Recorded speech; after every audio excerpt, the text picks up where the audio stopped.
Luis, I need you to describe your character and tell us your character's name, but I would love for you to do that with the understanding that your mouth is filled with blood.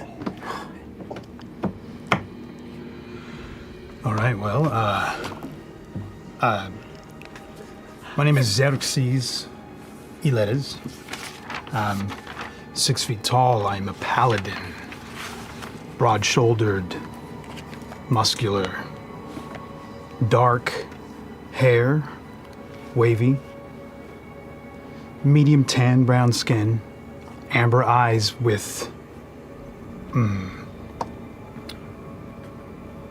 a kind of troubled, sometimes emptiness behind them, and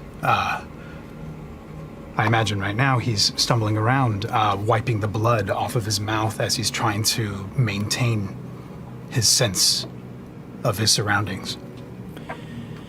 You've been here before. You're in a state 100 feet tall. Reflect the face of Sam's character. Sam, would you go ahead and describe your character for us? Sure. Wow, what face to describe? I am Loquatius-Seelie, a changeling. My normal, or should I say at rest, appearance is pale skin, white eyes with sort of dark shading around them, white hair, in a sort of a up shock. If you look very faintly on the sort of gray skin of my face, there are little sort of veins, marbleization tendrils of black that, if you stared long enough, you'd see they sort of subtly move and shift constantly. He's wearing a gold jacket with a purple lining.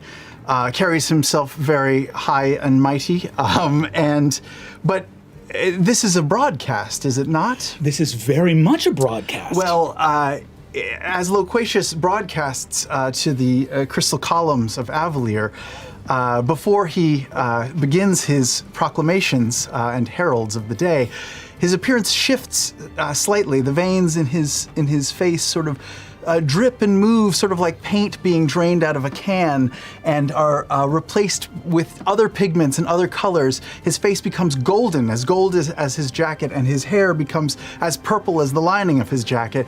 He's quite a sight to behold. He holds in his hand, is it a wand? Is it a rapier? It's hard to tell. It's long and has something at the end of it, like like Bob Barker's old microphone. And he seems to speak into it, and it magically amplifies his voice across the city of Avalier. And whatever arcane and mechanical means he uses to broadcast himself are repeated over and over with a great echo across the city. That's who I am. Incredible. We see therein a powerful wizard. Aabria, would you describe your character for us? Let's go. Laerryn Coramar-Seelie is this tall, lanky, dark-skinned elf. Her clothing is all gold and highly ornate, and even here in this place that never sees sunlight seems to like glow with the light of the sun.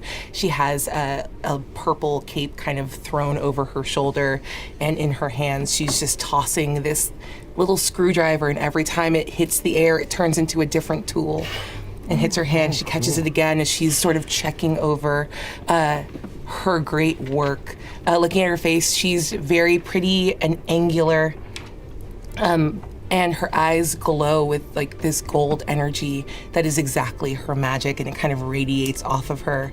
And yeah, the look on her face is one of both extreme focus, but also like that heartbeat before being distracted by something else. She's focusing on everything down here. The entire heart of Avalier in her mind is hers.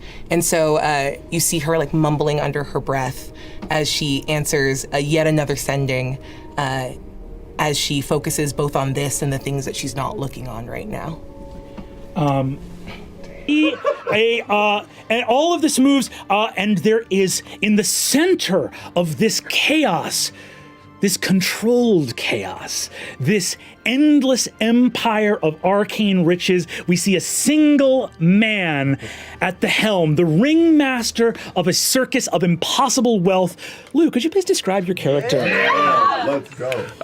Nydas is, I'm going to look at a picture of him because I always forget. Nydas is like kind of a stocky dude, like right around 5'10". He has long dreads cuffed with gold that come and lay just on his shoulder, like wearing the red of the golden scythe.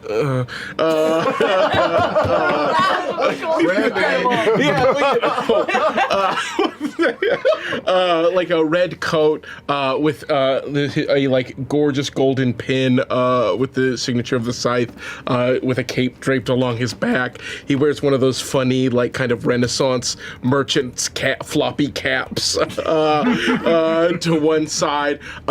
His face, long scar from his pirate days over his right eye. I know it's on my left, but I'm looking at a picture that's the reverse. So over his left, over his right eye. The viewers are also looking at a flipped image. Okay. Oh, is it flipped for them as well? I think so. I don't know. Anyway, over his right eye is a scar. Over his left eye, you see 3 tattoos. He has tattoos of X's. He's got 3 over his eye. A beard that ends in a golden ring, and then set in his face are 2 eyes of hazel, flecked with literal gold. It's expensive. Very expensive procedure. Put gold in your irises. Senior Sight Warden of the Eyes of Avalier. Travis, could you describe your character?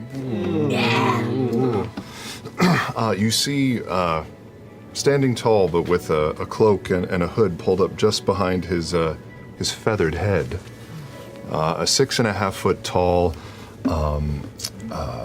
Eisfuura, so a bird person, if you will, with very white feathering that falls into brown tips, a dark beak with slightly gray, slightly bluish eyes, proud, strong shoulders, strong wings tucked back, but fairly folded back beneath a cloak, and a badge of some sort that's just slightly hidden on his person. His arms sort of tucked in tight, only to, if for no other reason than to hide the double holstered hand axes that are underneath his arm, and wraps around his wrists and his taloned fingers and feet as he moves along. And this is Cerrit, Agrupnin.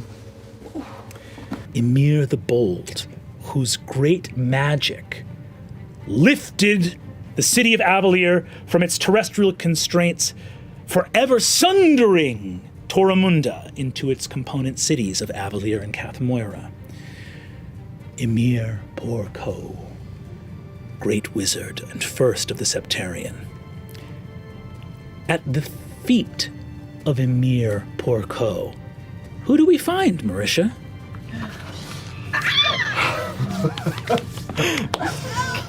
You see a middle-aged, although you wouldn't be able to tell, elven woman, clear ivory skin with hair that is silvery white, almost reflects the sky around her.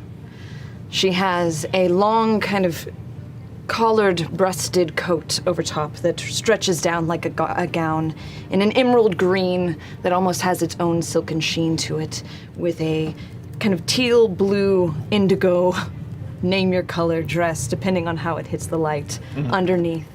In her hair, she has this almost like a sun ray fascinator made of gold, where pieces of her hair are falling through it, and around her neck is a rigid golden ring.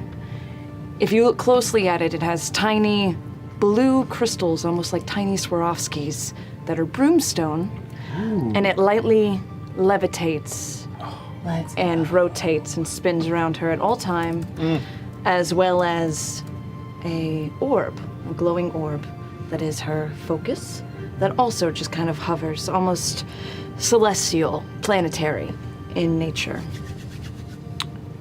She looks as if the outfit was made for her this morning, because it probably was. Her makeup is impeccable. She is the most put together woman you have ever seen in your life. And she looks up and she just goes, "Happy replenishing, grandfather."